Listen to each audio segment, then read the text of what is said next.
Hi, I'm Zibby Owens, and you're listening to Moms Don't Have Time to Read Books.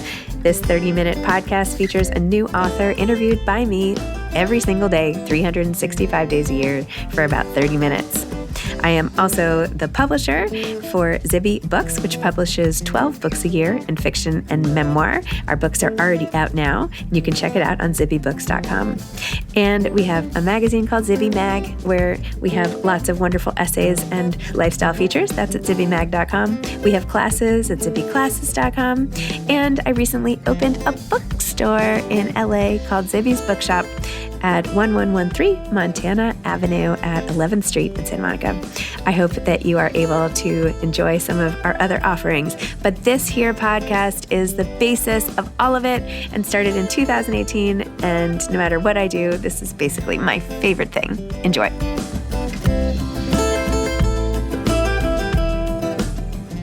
Christine Yu is the author of Up to Speed, the groundbreaking science of women athletes. Christine is an award-winning journalist whose work focuses on the intersection of sports science and women athletes. Her writing has appeared in the Washington Post, Time, Outside, and other publications. She lives in Brooklyn, New York.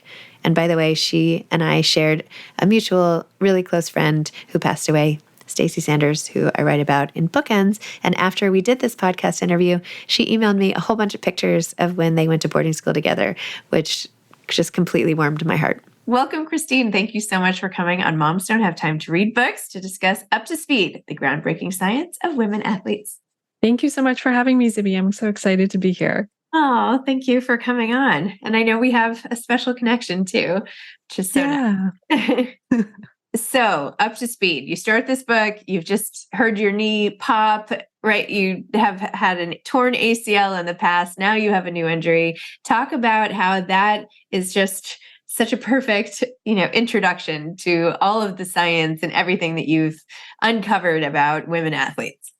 Yeah, it's funny because I was very resistant to actually including my own story in writing this book, but my editor very much encouraged me to do so. But yeah, I was running, hurt my ACL for the second time, and just was so mad. I was like so angry at myself and at my body. And I always had this feeling like I have an injury prone body. Like I don't have a body that's made for sports, and just feeling like out of place in a way and always blaming myself for it. And, I recognized in myself, and then I'm a sports and health journalist, and in talking to other athletes, there's always this sense that like women kind of feel like they're an anomaly in sports. Even though we've done so much and we've come so far in sports, there's still a sense that like we don't quite fit, or like there's something wrong, or there's like, women are so much more prone to injury and all of these things. And so it kind of led me down this rabbit hole to really try to figure out why is this? What's going on here? And really uncovering and realizing that we actually don't know a lot about female physiology, specifically within the sports science world. Only 6% of sports science studies focus exclusively on women. And this was only, it was as recent as 2020. And it was just mind-boggling to me that this is the world in which we live in, right? It is crazy. I've heard in the past, I had heard in the past that most studies involved men for many things, not just sports, but really like a lot of medical research. And I liked when you were saying, well, was it an oversight? Was it intentional? Like, do they not care about women? But no, your assessment in the book, at least at first, was it's that they assume it's the same. It's just they happen to have women just happen to have reproductive organs, but it's not the same at all, obviously. Yeah. And I think it's just reflective of this, idea, or that, men are kind of just the standard in everything, right? Throughout in every aspect of life. And so, sure, we can just apply the same findings that we see in men to women, it's just the reproductive organs that are a little bit different, but not really recognizing, right? The like tremendous uniqueness and like differences that can exist, as well as some of the similarities that do exist, but we just don't appreciate kind of the overlap as well as the difference. And you also wrote about how doctors often miss things that they should catch about women athletes, which of course derail their careers. Like you had an example of one woman who was really anemic and somehow they had missed that. And so she had all sorts of fatigue and other symptoms. And yet she kept going to doctors and had to miss a whole year of her career until they found the Yeah. right diagnosis, because women sometimes are just not listened to as much. Yeah, which is, and I feel like, again, isn't just specific to athletes, but I think it can be, more heightened in athletes, especially because like their bodies are literally their jobs. If we're talking about elite athletes and pro athletes, like their bodies are their jobs, like they depend on it. And yet, if you don't have the right or like contextualized research, right? So, like in that case, her blood panels all look normal because they look normal for like a normal person, but for an athlete, they don't look normal. Like there are subtleties there that can be hidden that, aren't always appreciated. So, what are some of the takeaways for like the average athlete, the like recreational athlete, if you will, not the elite athlete from your research? Yeah. So it was really important for me that this book applied to, folks like you and me who are active and like, are physically active, who aren't necessarily out there competing at the Olympics or stuff like that. For me, it really was just, again, reconciling this idea that like I always felt like there was something wrong with my body, or like I always felt like I wasn't listened to. And so I think part of it is, becoming, what I say, like body literate in a sense, like really just paying attention to what is going on with your body, because so often we're kind of encouraged or told to just ignore it, especially within sports, like just push through it. Like it's no big deal. And especially if it's anything to do with like a woman specific issue, right? Like you don't talk about it in sports at all. So I think like part of it is just empowering ourselves to just pay attention to our bodies, what is going on, and asking questions and advocating for ourselves, if there is something that comes up, right? And I think, another big lesson really is around the one area, like whenever I talk to people, like, and ask them, like, what would you want people to know? It really is about like taking care of our bodies, and particularly around nutrition and just fueling it. Because I think, I know that you've talked about this too. There's so much pressure around women to look a certain way or to be a certain way, or, feeling bad about the way that our bodies look. And we can, because of that, like it can actually end up doing harm to ourselves, right? Like we end up restricting, we end up dieting, like we end up on this roller coaster. We're not actually doing our bodies any good. So I think like that was another big kind of aha moment for me, right? It's like having grown up in the, 80s and 90s where it was so entrenched in what we grew up with about dieting and low cal this, no fat this, and all of this. And just really recognizing like, oh, wait, I actually need to treat my body well if I actually want it to be healthy and to do the things that I want it to do. Yeah. And it's obviously body image issues are exacerbated and often, most a precondition for elite athletes when they're losing, you wrote about losing their periods and having these things just be like standard, like, oh, okay, sure, this is going to happen because I'm an athlete. Like, should that happen? Is that good? Like, shouldn't we be working on things like that? Like, it's not such a small thing to lose our reproductive abilities because we're, I don't know, bicycling champions or something. Yeah. And I mean, I think that was, those myths are still so pervasive, in, middle school, high school levels, even now, right? And above, the coaches that think, and athletes themselves that think that this is normal, that I don't want to have my period because then it's a sign that I'm really fit, I'm really in shape, and I'm training really hard. And I think it is like indicative of the lack of education that we give girls about our bodies, right? Like about menstrual cycles and what it actually means. Because I don't think I personally didn't really realize or recognize until probably my late 30s, early 40s that like, oh, wait, my menstrual cycle is more than just like the couple days that I'm bleeding, right? Like there's actually this whole like orchestra of hormones that are going on in our bodies that play a really important role in so many different aspects of our health. But I never learned about that. Like I never learned about this in school. I never learned about it like when we were younger, that, it's important for bone health. It's important for cardiovascular health. And I feel like if we provide more of this information at a younger age, we can set girls and women up with a solid foundation, right, to kind of move forward in a healthier way. Very true. You also wrote about kids' sports, which of course is such a hot button issue, and how much is it okay to push kids? How much, all this emphasis on travel soccer and specializing early. And the same goes for girls, like tennis, all these repetitive motions, talk to me more about that. Yeah, it's really hard. So I mean, I have two boys who are 13 and 16. And, definitely when they were growing up, I felt like we're the weird parents who didn't put them in all the crazy club and travel base. They play baseball mostly. We didn't do all of that, in part because I didn't want to tear up my weekends to travel all over the place. But it really is, there's such a pressure on like early specialization. And I think in part because like we've heard stories about like Tiger Woods and like Michaela Schifrin and like all of these people who started really early and have, gone to such great heights. And we want that for our kids. And I think as parents too, many of us have had experience playing sports and we loved it, right? And we want to give that to our kids. And so there's this whole, one of the experts that I interviewed describes it as like this youth sports industrial complex, right? Which it really is. It's become this really big business. And it feels like if you don't get on the like moving walkway with it, you're doing a disservice to your kid, right? Like everyone else is doing it. So shouldn't I be doing it?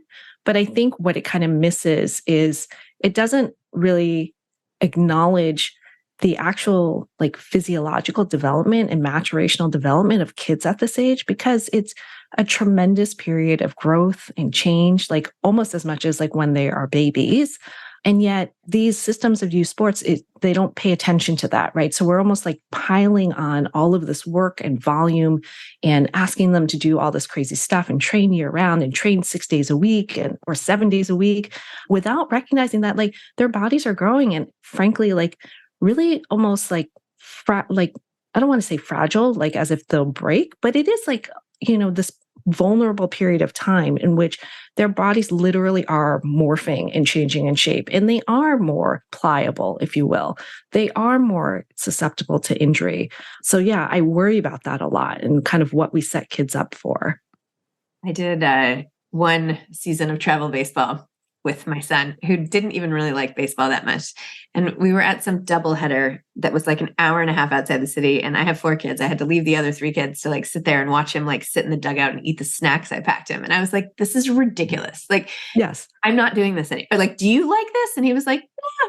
So it's like, I really like football. So anyway, I was like, forget it. Like, this was fun, but I feel like it has to come. First of all, I feel like it has to come from the kids. I feel like so many parents are pushing. I mean, this could be a whole other conversation, but so many parents push their kids into a particular sport or to do it so, competitively or whatever. And I feel like it's different if the kid wants to do it, right? If they're begging to do more, okay, like that's one thing. But, the parent pressure on the kids because everyone else apparently is doing it, that's where you really go wrong, I think. Well, absolutely. I mean, we ended up doing like 1.5 season of travel baseball for my younger son. And it was the same thing. I'm like, why am I traveling to Maryland to play these teams? I'm like, can't they just play in Prospect Park? Right. Like, it's right there.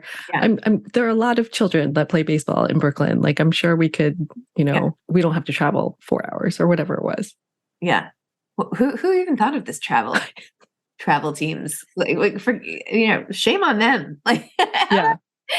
Stay in place. Treadmill teams. No, I'm kidding. But oh my goodness. You talked about in the book how innovations in exercise things, even like sports bra technology, and how one woman talked about how her breasts were different sizes and like, how do you deal with that in a sports bra? And why have sports bras just been like these big smushing machines for so long and all of that? Like, talk to me about how innovation plays into everything. Yeah, absolutely. So, I mean, it's wild to think that the sports bra wasn't invented until 1977, which is, just about 50 years ago, which isn't, again, very long ago. And it was the height of the jogging boom. At that time, there were like these 3 women in Vermont who were like, there's got to be a better way, right? Like, there's got to be a more comfortable way, and ended up sewing 2 jock straps together and, created the first sports bra, which is bananas. But I think it's kind of an example of how we never paid attention to women's breasts, right? Like, you assume that it's what does it have to do with sports or sports performance? Like they're just, I feel like breasts are so like sexualized, right? In that way, or like associated with reproduction that we don't consider them as an important part of, how a woman moves. But anyone who has breasts know that like it plays a big role, right? It can be really uncomfortable. It can be painful at times if it's not supported right. And scientists have studied, and breast movement can actually affect like your running gait and how efficiently you run. So it does have all of these impacts. But scientists really didn't have the technology to study breast motion in depth until like 20 years ago, right? So if you don't study how breasts actually move, which is frankly a pretty complicated pattern, they described it to me almost as like this like figure 8 butterfly situation going on. But like if you don't actually study that, if you just assume like breasts just go up and down, like you can't actually create a garment that can effectively control or support that movement in a comfortable way. So like that's why we are stuck with terrible sports bras for so long. And so we're starting to see more brands incorporate this research into their product design process, like from the beginning, so that we're starting to get better products. And hopefully we'll continue to get better and more affordable products. I still just like bought these sports bras this weekend, the over the head kind, and like struggled, Yeah. really to get out of them, all sweaty and disgusting after. I'm like, why? Why is this still happening? Right? There's some with hooks, but like they're few and far between. They're like not as easy. Yeah. I was an athleta or whatever. Anyway, not to say it wasn't cute, like the design, Yeah. I don't know. Anyway, I still, in other words, I think there are still progress leaps and bounds to be made for the sports. Absolutely. Well, absolutely. And then the other one that kind of really surprised me was soccer cleats. Like there hasn't been a women's specific soccer cleat until 2020, which again, it's only 3 years ago. And which is really surprising given how popular soccer is amongst girls and women, how, much women's soccer has grown over the last several decades. But the fact that there wasn't a shoe that's designed to accommodate a woman's foot. So a woman's foot anatomically is different from a man's. So there can be, differences in how it feels, how, a woman might plant and load her foot. And so if like even the cleats are placed in a different or in the wrong spot, like it can create pain. So it's wild to me that like all of this has kind of been an oversight, and women have just been like, I guess, making do with whatever it is that's available, right? Crazy. Well, what about the benefits? People talk all the time about all the benefits of team sports and collaboration and cardiovascular health and all of that. What are some of the unique benefits to women? Yeah, I mean, there definitely are so many benefits to sports and or just not even playing sports, but just being physically active, right? Like you mentioned, like cardiovascular health and muscular health, especially as we get older, it being even more important. So exercise can help mitigate some of the symptoms around perimenopause and the menopause transition. So it can make those symptoms, a little bit less debilitating in some cases, and especially help address some of the age-related muscle loss too that happens at that time. But, other than that, just playing sports in and of itself, there's been research that's found that I want to say it's like over 90% of women in C-suites positions in corporate America all played sports when they were younger. So I think that sports really, it's this interesting realm in which women can almost experiment a bit, right? And like test their limits, not only physically, but I think also in terms of like their personal limits, right? And there are so many lessons you learn on the field that you can then take into life. And so I think it's an opportunity to kind of like, dismiss a lot of like the myths about what women are capable of and what you yourself think you're capable of in a way that is, I think, really powerful that, that girls and women can take with them as they get older. So what sports are you playing these days, and how is your knee and everything? Ironically, I tore my ACL again in February skiing, but the other side this time. So currently I am doing a whole lot of physical therapy and kind of figuring out whether or not I'm going to need surgery. But pre-injury, I do mostly run because that's kind of where and how I feel most grounded in my body, and trying to be good about things like weightlifting, especially as I get older, and I'm noticing, right? Like a lot of these changes that are happening in my late 40s. Yeah, they are not fun. No, they're really hard. My daughter was literally like, so tell me why your body has started looking like this. Because like, I want to know what I need to do to not have it happen, basically, is what she was alluding to. And I was like, well, part of it is that, your body, the things you used to be able to do, you can't do anymore. You can't get away with stuff and all of that. So, yeah. But like at the same time, right? It's like we don't talk a lot about this stage of life. And these changes are normal and natural that happen, like in folks who have female bodies, right? Like it's part of life. It's the bookend to puberty, if you will. But it's really hard to navigate when we don't talk about it. We don't know what's going on. No one tells us what's going on or what to expect. And it just feels so different in your body. And that's really disorienting, I think. I mean, not so long ago, I would have been a grandmother by now. Do you know what I mean? Like I would have been in a rocking chair, and nobody would have glanced at me twice. And now instead I'm like, bopping up and down a dance body with like 20-year-olds being like, what on, like, I'm going to like dislocate a disc again here. Like I can't do these burpees. Like, it's like my grandmother, she did curves or whatever, but she was not like, doing burpees at almost 50. Sure. No, absolutely. Yeah, my mom keeps looking at me funny. Yeah. My mom is in like amazing shape. It's insane. She's like in better shape than I am. But yeah, I don't know. I'm like, did my grandmother have all this pressure? But I just go sit in my rocking chair with gray hair and just like, opt out of this whole complex. But I don't know. I don't think I'm going to be changing that single-handedly. So to get with the program, back to Athleta and all that. What advice do you have for aspiring authors? I mean, the process of writing this book itself must have been a huge undertaking of so much research and data and just so much that you coherently put together and made engaging and informative. Yeah, I mean, it was a lot of work. It was a lot of reading very esoteric scientific journals and talking to experts. But I think, my advice for writers really is what helped me was really breaking it down into smaller chunks. So this is my first book, right? Like prior to this, I've written like magazine articles, which are, I don't know, 3,000-4,000 words at most. So thinking about putting together a 90,000 word manuscript was really intimidating. And it took me a really long time to just get started because I couldn't get past that idea of, oh my gosh, I have to write so many words. And even if I write like a little bit, I still have to write so many words. So it was really helpful for me to break it up into chunks. So, definitely by chapter, but even within that, right, breaking it up into different sections and almost thinking of those different sections as like mini articles, if you will. And so it kind of tricked my brain to get started.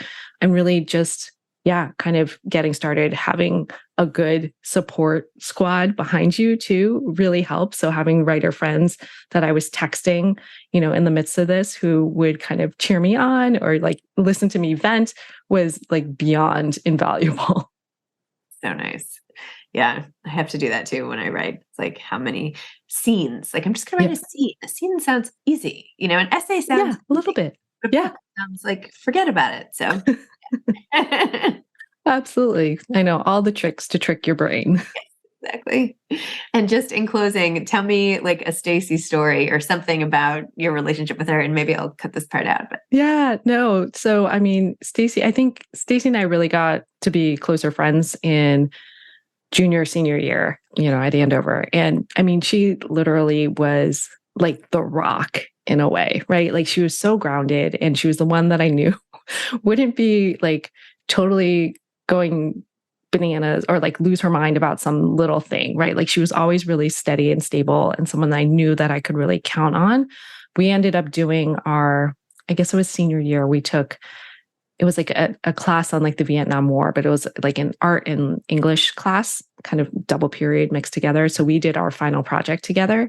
And it just like, I mean, she was so like creative and helping and like thinking about how to like, because we ended up doing like a kind of a multimedia installation type thing. So creative and like thinking about how to put that together, but also just like down to business. She's like, we're doing this, we're going to the store, we're getting the paint, we're doing, it's like, we're getting this done today. And I mean, I'm so like, I can't untangle my memories of Andover without like Stacy there.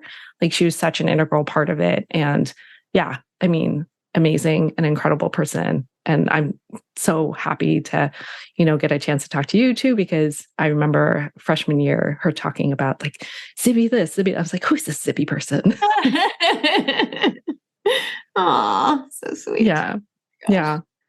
Well, I bet she would be working out like crazy now. And, her rowing in the far in the past, I bet she'd be, I don't know, what would she be up to? Spinning or I don't know, something. Yeah, no, absolutely. I mean, just her dedication to everything and, dedication to the other athletes on her team too, writing all of her psych notes. Like I definitely remember that, like people talking about that all the time. And I mean, she was just an incredible and fierce person. I think she had done a summer program. Yeah, she had done a summer program in Montana, I think the summer between, it must have been sophomore and junior years. And she came home and talked about it and it was amazing. And so I ended up doing that same program the following summer. And it was just like, I mean, just the way like her influence has kind of just threaded, I think, through my life has been amazing. My younger daughter this morning just finished reading a book. I think it was called Crush, like a graphic novel. And I guess at the end of it, they said something like, it's not whether you win or lose, it's who's on your team that matters. I kind of love, that's so nice. So I love that. Yeah. Well, Christine, thank you. This was so nice. Thank you for the book. You're a great writer. And oh my gosh, all the information you compiled, it's really, really impressive and thought-provoking and needs to be discussed. So thank you for that. And thank you for, another Stacy connection in the world just out there crackling. No, I love it. Thank you so much for inviting me. And I'm really happy to finally make this connection. Now I know who this Zibby person is. Yes. All right. Well, thanks so much. Thanks for bearing with me being late. Oh my goodness. No worries at all. Okay. Take care. Bye. Bye-bye. Thanks for listening to this episode of Moms Don't Have Time to Read Books. Don't forget to follow me on Instagram at Zibby Owens and at Moms Don't Have Time to Read Books. Also sign up for my newsletter at zibbyowens.com and sign up for my virtual book club and meet lots of authors on Zoom every other week. Thanks so much to Steve and Ryan at Texture Sound for the sound editing. And thank you to Morning Moon Productions for providing this fantastic intro and outro music.